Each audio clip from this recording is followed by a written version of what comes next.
പണം കഷ്ടപ്പാടിൻ്റെ ഫലമാണെന്നാണ് നമ്മൾ പണ്ട് മുതലേ കേട്ടിട്ടുള്ളത്. സത്യം ഇതാണ്, പണം കഷ്ടപ്പാടിൻ്റെ ഫലമല്ല, പണം മനസ്സിൻ്റെ ഫലമാണ്.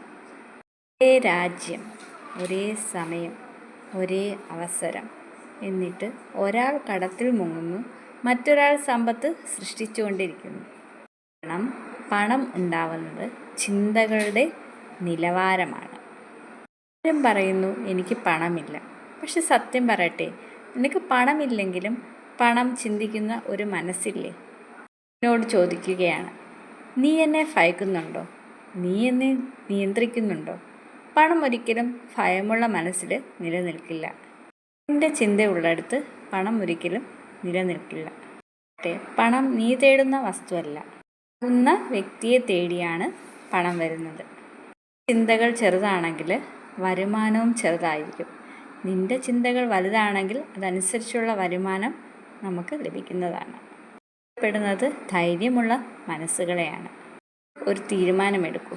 എനിക്ക് പണമില്ല, ഇതെൻ്റെ വിധിയാണ് എന്നുള്ള പറച്ചിലുകൾ ഒഴിവാക്കും. എൻ്റെ വരുമാനം വളരുകയാണ്, എനിക്ക് പണം നല്ല രീതിയിൽ കൈകാര്യം ചെയ്യാൻ കഴിയും. പണം ചിന്തിക്കുന്ന നിമിഷം മുതൽ നിന്റെ ജീവിതം മാറാൻ തുടങ്ങും.